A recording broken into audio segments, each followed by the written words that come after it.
Friends, വിൽപ്പത്ര പ്രകാരം സാധാരണഗതിയിൽ നമ്മുടെ സ്വത്തുക്കൾ അവകാശികൾക്ക് വിഭജിച്ച് എഴുതി വെക്കാറുണ്ട്. അപ്പോൾ ആ നിയമം പ്രകാരം പിന്തുടർച്ചാവകാശക്കാർക്ക് അവരുടെ പേരിലേക്ക് അവരുടെ രജിസ്ട്രി മാറ്റം, അതായത് പോക്കുവരവ് മാറ്റത്തിൽ നമ്മൾ വില്ലേജ് ഓഫീസിൽ സമീപിക്കും. അപ്പൊ അങ്ങനെ സമീപിക്കുമ്പോൾ വില്ലേജ് ഓഫീസിൽ വിൽപ്പത്ര പ്രകാരം ലഭിക്കുന്ന ഭൂമിക്ക് അല്ലെങ്കിൽ വസ്തുവിന് ഒരു പ്രത്യേക മാർഗനിർദ്ദേശങ്ങൾ transfer of registry rules Kerala 1966 ഇല്ല എന്ന് വേണം പറയാനായിട്ട്. അതുകൊണ്ട് പല വില്ലേജ് ഓഫീസർമാരും വിൽപ്പത്ര പ്രകാരം ലഭിച്ച വസ്തുവിന്റെ മ്യൂട്ടേഷൻ അഥവാ പോക്കുവരവ് നടത്താനായിട്ട് വില്ലേജ് ഓഫീസിൽ സമീപിക്കുമ്പോൾ വില്ലേജ് ഓഫീസുകാർ ചില പോക്കുവരവുകൾ നടത്താനായിട്ട് വിസമ്മതിക്കും. കാരണം ചില അവകാശികൾ അവകാശ തർക്കമായിട്ട് അവിടെ ചെല്ലും. അങ്ങനെയുള്ള കാര്യത്തിൽ വില്ലേജ് ഓഫീസർമാർ റിസ്ക് എടുക്കാൻ നിൽക്കില്ല. അവർ ആ അപേക്ഷ മാറ്റിവെക്കും. കാര്യം രജിസ്ട്രിയിൽ അതിനെപ്പറ്റി യാതൊരുവിധ അതിൻ്റെ മ്യൂട്ടേഷൻ നടത്തി കൊടുക്കാനുള്ള തർക്കം വന്നാൽ എന്ത് ചെയ്യണം എന്നുള്ളൊരു നിയമവും ഇല്ല. രജിസ്ട്രി നിയമപ്രകാരം ഈ വിൽപ്പത്ര പ്രകാരം ചെയ്ത് മറ്റുള്ള ആധാരപ്രകാരം അതിൻ്റെ മ്യൂട്ടേഷൻ നടത്തി കൊടുക്കുക എന്നുള്ളത് വിശദമായി രജിസ്ട്രി റൂൾസ് 1966 വിവരിക്കുന്നുണ്ട്. പക്ഷേ ഇതിൽ വിൽപ്പത്ര പ്രകാരം ഒരു പിന്തുടർച്ചക്കാരന് മ്യൂട്ടേഷൻ ചെയ്യുന്നതിന് തർക്കങ്ങൾ ഉണ്ടായാൽ അത് സാധാരണ അതിൽ വില്ലേജ് ഓഫീസർമാർ മാറ്റിവെക്കുകയാണ് ചെയ്യുന്നത്. അപ്പോൾ അതിന് ഒരു പരിഹാരം എന്ന നിലയിലാണ് 2025 ജസ്റ്റിസ് കൗസർ എടപ്പകത്തിന്റെ 12 മാർഗനിർദ്ദേശങ്ങൾ വരികയുണ്ടായി. ആ 12 മാർഗനിർദ്ദേശങ്ങൾ അനുസരിച്ച് മ്യൂട്ടേഷൻ അഥവാ പോക്കുവരവ് വില്ലേജ് അധികാരികൾക്ക് നടത്തിക്കൊടുക്കാം. മാത്രമല്ല ഗവൺമെന്റിനോട് കോടതി ഉത്തരവിട്ട് വിൽപ്പത്ര പ്രകാരം പിന്തുടർച്ച ലഭിക്കുന്ന അവകാശികൾക്ക് രജിസ്ട്രിയിൽ വേണ്ടത്ര ഭേദഗതി നിയമസഭയിൽ കൊണ്ടുവരുവാനും ഈ വിധിയിലൂടെ ജസ്റ്റിസ് കൗസർ എടപ്പകത്ത് പുറപ്പെടുവിക്കുകയുണ്ടായി. അപ്പോൾ ഈ 12 മാർഗനിർദ്ദേശങ്ങൾ എന്താണെന്നാണ് നമ്മളിവിടെ പരിശോധിക്കാൻ പോകുന്നത്. അപ്പോൾ പിന്തുടർച്ചാവകാശം വിൽപ്പത്രത്തിലൂടെ ലഭിക്കുന്ന അവകാശികൾക്ക് ഇനി മുതൽ പോക്കുവരവ് നടത്താൻ ഈ മാർഗനിർദ്ദേശങ്ങൾ ഉപകാരപ്പെടും. ഈ മാർഗനിർദ്ദേശങ്ങൾ അനുസരിച്ച് മാത്രമേ വില്ലേജ് ഓഫീസർമാർ മ്യൂട്ടേഷൻ അഥവാ പോക്കുവരവ് നടത്തി കൊടുക്കാൻ പാടുള്ളൂ. ആ മാർഗനിർദ്ദേശങ്ങൾ വന്നതോടുകൂടി ഈ വിൽപ്പത്ര പ്രകാരം അവകാശികൾക്ക് ലഭിക്കുന്ന ഈ അധികാരം, സ്വത്തധികാരം, അത് രജിസ്ട്രിയിൽ വരുത്തേണ്ട വില്ലേജ് രേഖകളിൽ പോക്കുവരവ് നടത്തി അവരുടെ പേരിലേക്ക് ആകണമെങ്കിൽ ഇത് വളരെ പ്രാധാന്യം അർഹിക്കുന്ന ഒന്നാണ്. ഇതിനെ ചൊല്ലി പല തർക്കങ്ങളും ഇപ്പോഴും കോടതികളിലായിട്ടെല്ലാം നിലനിൽക്കുന്നുണ്ട്. അപ്പൊ അതിന് ഒരു പരിധി വരെ ഈ നിയമം, ഈ വിധി സഹായിക്കുന്നുണ്ട്. കാര്യം അത്രയധികം നിയമ വിദഗ്ധന്മാർ പോലും ഇത് കാരണം രജിസ്ട്രിയിൽ ഇതിനു വേണ്ട മാർഗനിർദ്ദേശങ്ങൾ ഇല്ലാത്തത് കാരണം രജിസ്ട്രി മാറ്റം ഒരു കീറാമുട്ടിയായിട്ടാണ് നിന്നിരുന്നത്. അപ്പൊ അതിനൊരു പരിഹാരം എന്ന നിലയിലാണ് ഈ 2025 കൗസർ എടപ്പകത്തിന്റെ ഈ വിധി. ആ 12 മാർഗനിർദ്ദേശങ്ങളാണ് ഞാനിനി പറയാൻ പോകുന്നത്. ഹൈക്കോടതിയുടെ 1ാമത്തെ മാർഗനിർദ്ദേശം പറയുന്നത് എന്താണെന്ന് വെച്ച് കഴിഞ്ഞാൽ, നമ്മൾ ഈ വിൽപ്പത്ര പ്രകാരം ലഭിച്ച വസ്തു വില്ലേജിൽ പോക്കുവരവ് അഥവാ മ്യൂട്ടേഷൻ നടത്താൻ നമ്മൾ അപേക്ഷ നൽകുമ്പോൾ അതിനോടൊപ്പം വിൽപ്പത്രത്തിൻ്റെ ഒരു കോപ്പി, പകർപ്പ് വെക്കണം. കൂടാതെ ലീഗൽ ഹെയർഷിപ്പ് സർട്ടിഫിക്കറ്റ് അഥവാ അവകാശ സർട്ടിഫിക്കറ്റ്, അവകാശികൾ ആരൊക്കെയാണെന്ന് തെളിയിക്കുന്ന സർട്ടിഫിക്കറ്റ്, അല്ലെങ്കിൽ റിലേഷൻഷിപ്പ് സർട്ടിഫിക്കറ്റ്, ഈ സർട്ടിഫിക്കറ്റ് ഹാജരാക്കണം. ഈ സർട്ടിഫിക്കറ്റൊന്നും ലഭിക്കുന്നില്ല എങ്കിൽ ഒരു സത്യവാങ്മൂലം ആരൊക്കെയാണ് ബന്ധപ്പെട്ട അവകാശികളെന്ന് തെളിയിക്കുന്ന ഒരു സത്യവാങ്മൂലം ഈ സർട്ടിഫിക്കറ്റിന്റെ അഭാവത്തിൽ കൊടുത്തിരിക്കണം എന്നുള്ളതാണ് 1ാമത്തെ മാർഗനിർദ്ദേശം. 2ാമത്തെ മാർഗനിർദ്ദേശം എന്ന് വെച്ച് കഴിഞ്ഞാൽ, ഈ അപേക്ഷ വിൽപ്പത്രം അടിസ്ഥാനമാക്കിയുള്ള രജിസ്ട്രി മാറ്റത്തിന് നിങ്ങൾ അപേക്ഷ കൊടുക്കുമ്പോൾ ബന്ധപ്പെട്ട വില്ലേജ് ഓഫീസർ 30 ദിവസത്തെ നോട്ടീസ് ഈ പറഞ്ഞ സർട്ടിഫിക്കറ്റിലുള്ള അവകാശികൾക്ക് എതിർപ്പുണ്ടെങ്കിൽ പറയണമെന്ന് പറഞ്ഞുകൊണ്ട് അവർക്ക് നോട്ടീസ് 30 ദിവസത്തെ പരിധി വെച്ചുകൊണ്ട് നോട്ടീസ് നൽകും. അവർ 30 ദിവസത്തിനുള്ളിൽ അതിൻ്റെ എതിർപ്പ് വല്ലതും ഉണ്ടെങ്കിൽ നൽകണം.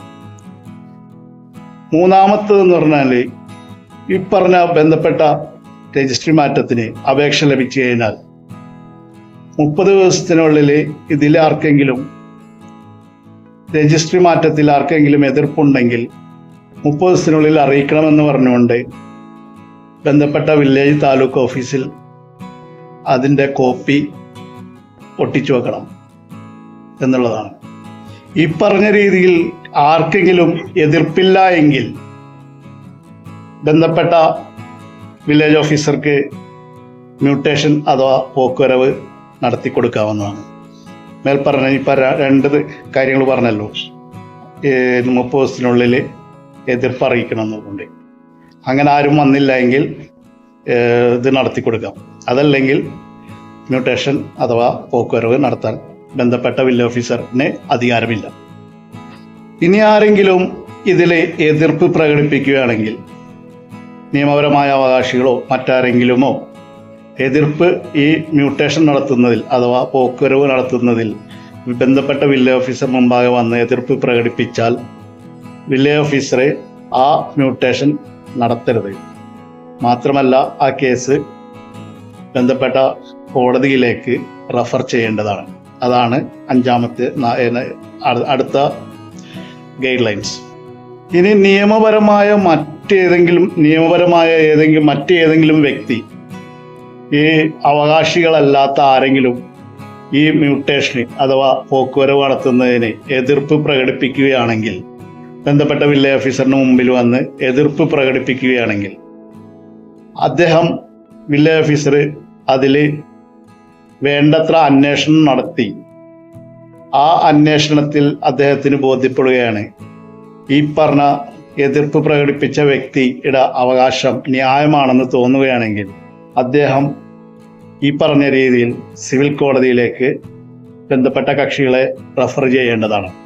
അപ്പോൾ ഈ പറഞ്ഞ രീതിയിൽ അടുത്ത മാർഗനിർദ്ദേശത്തിൽ പറയുന്നത് എന്താണെന്ന് വെച്ച് കഴിഞ്ഞാൽ ഈ നിയമപ്രകാരം അവകാശികളോ അല്ലാത്തവരോ എതിർപ്പ് പ്രകടിപ്പിച്ച് വന്നു കഴിഞ്ഞാൽ അവരെ ഒരു സിവിൽ കോടതിയിൽ കേസ് ഫയൽ ചെയ്തതായിട്ടുള്ള ഒരു ഡിക്ലറേഷൻ 3 മാസത്തിനകം അവർ ഈ പറഞ്ഞ എതിർപ്പ് പ്രകടിപ്പിച്ച വ്യക്തികൾ ഫയൽ ചെയ്തിരിക്കണമെന്ന് ഈ പറഞ്ഞ ബന്ധപ്പെട്ട വില്ലേജ് ഓഫീസർ അവർക്ക് ഇൻസ്ട്രക്ഷൻ നൽകണം.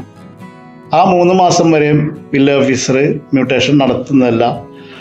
ഈ ഡിക്ലറേഷൻ കിട്ടിക്കഴിഞ്ഞാൽ ബന്ധപ്പെട്ട കോടതിയിൽ ഫയൽ ചെയ്തിട്ടുണ്ടെന്ന് ഡിക്ലറേഷൻ കിട്ടിക്കഴിഞ്ഞാൽ അത് വെച്ചിട്ട് വില്ലേജ് ഓഫീസർ മ്യൂട്ടേഷൻ നടത്താൻ പാടില്ല. ഈ പറഞ്ഞ കേസ് അവകാശികൾ അല്ലാത്തവരോ അവകാശികളായിട്ടുള്ളവരോ ഒരു എതിർപ്പ് പ്രകടിപ്പിക്കും എന്ന് പറഞ്ഞില്ലേ, അങ്ങനെയുള്ള ഒരു 3 മാസത്തിനുള്ളിൽ ബന്ധപ്പെട്ട സിവിൽ കോടതിയിൽ കേസ് ഫയൽ ചെയ്തതായിട്ട് ഡിക്ലറേഷൻ കൊടുത്തില്ല എങ്കിൽ ആ ഡിക്ലറേഷൻ കൊടുക്കാത്തതിൻ്റെ അടിസ്ഥാനത്തിൽ ഈ വില്ലേജ് ഓഫീസർക്ക് മ്യൂട്ടേഷൻ അഥവാ പോക്കുവരവ് നടത്തി കൊടുക്കാവുന്നതാണ്.